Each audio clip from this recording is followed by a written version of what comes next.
കർദിനാൾ പദവി ഒരു പട്ടമാണോ?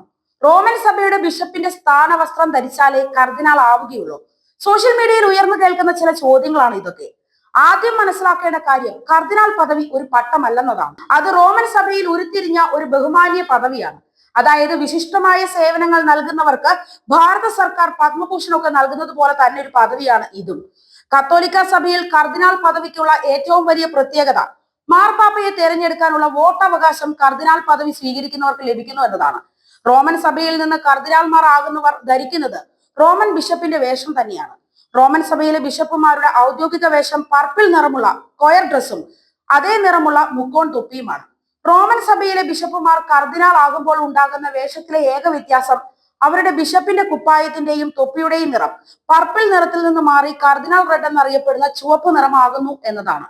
കർദിനാൾ പദവിക്ക് വസ്ത്രത്തിന്റെ നിറം മാറുന്നതല്ലാതെ വേറെ കൂട്ടിച്ചേർക്കലുകൾ ഒന്നും തന്നെയില്ല. അതായത് ലത്തീൻ സഭയിലെ കർദിനാളുമാർ റോമൻ ബിഷപ്പുമാരുടെ അതേ കുപ്പായം ചുവപ്പ് കളറിലാക്കി ഉപയോഗിക്കുന്നു എന്ന് സാരം. അതുകൊണ്ട് തന്നെ പൗരസ്ത്യ സഭകളിലെ ബിഷപ്പുമാർ കർദിനാൾ പദവി സ്വീകരിക്കുമ്പോൾ അവരവരുടെ സഭയിലെ ബിഷപ്പിന്റെ ഔദ്യോഗിക വസ്ത്രത്തിൽ കാർഡിനൽ റെഡ് എന്ന ചുവപ്പ് നിറം കൂട്ടിച്ചേർക്കുന്നു. അല്ലാതെ റോമൻ ബിഷപ്പുമാരുടെ ഡ്രസ് കോഡാണ് കർദിനാളിന്റെ ഔദ്യോഗിക വസ്ത്രം എന്നൊരു കാഴ്ചപ്പാട് കത്തോലിക്ക സഭയ്ക്കില്ല. ഉക്രൈനിയൻ, കൽദായ, സീറോ മലങ്കര, മാറോനീത്ത എന്നീ പൗരസ്ത്യ കത്തോലിക്ക സഭകളിലെ കർദിനാളുമാർ മാർപ്പാപ്പയിൽ നിന്ന് ആ പദവി സ്വീകരിക്കുമ്പോൾ തങ്ങളുടെ സഭയിലെ ബിഷപ്പുമാരുടെ ഔദ്യോഗിക വസ്ത്രമല്ലാതെ റോമൻ സഭയുടെ ബിഷപ്പുമാർ അണിയുന്ന സ്ഥാനവസ്ത്രം ധരിക്കാറില്ല. സിറോ മലബാർ സഭയാണ് കത്തോലിക്ക കൂട്ടായ്മയിലെ ഏറ്റവും വലിയ പൗരസ്ത്യ സഭ. ഈ സഭ പൗരസ്ത്യ സുറിയാനി പാരമ്പര്യത്തിലുള്ള സഭയാണ്. സിറോ മലബാർ സഭയുടെ ആരാധനാക്രമവും ആരാധനാക്രമ വസ്ത്രങ്ങളും എല്ലാം പൗരസ്ത്യ സുറിയാനി അഥവാ കൽദായ പാരമ്പര്യത്തിൽപ്പെട്ടതാണ്. എന്നാൽ സീറോ മലബാർ സഭയിലെ ബിഷപ്പുമാർ നിലവിൽ അവർ വൈദികരായപ്പോൾ അണിഞ്ഞ ലോഹയോടൊപ്പം ഒരു കുരിശുമാലയും അരക്കെട്ടും ധരിക്കുന്നു എന്നതല്ലാതെ പൗരസ്ത്യ സുറിയാനി മെത്രാന്മാരുടെ ഔദ്യോഗിക വേഷം അണിയാറില്ല. അവരെ തിരിച്ചറിയാൻ ഒരു ഔദ്യോഗിക ഡ്രസ് കോഡും നിലവിലില്ല. മിക്കപ്പോഴും സിറോ മലബാർ മെത്രാന്മാർ അരക്കെട്ട് ധരിക്കാറുമില്ല. റോമിലൊക്കെ മോൺസിഞ്ഞോരുമാർ പോലും അരക്കെട്ട് ധരിച്ചാണ് നടക്കാറുള്ളത്. അതുകൊണ്ട് അരക്കെട്ട് എന്നത് മെത്രാനെ തിരിച്ചറിയാനുള്ള ഒരു ഘടകവുമല്ല. സിറോ മലബാർ പിതാക്കന്മാർ ഫ്രാൻസിസ് പാപ്പയെ കാണാൻ പോയ അവസരത്തിലൊക്കെ മാർപ്പാപ്പ അവരോട് ചോദിച്ചിട്ടുണ്ട്, നിങ്ങളൊരു പൗരസ്ത്യ സഭയായിരുന്നിട്ടും എന്തുകൊണ്ടാണ് റോമൻ സഭയുടെ ഔദ്യോഗിക വസ്ത്രങ്ങൾ ധരിക്കുന്നത് എന്ന്.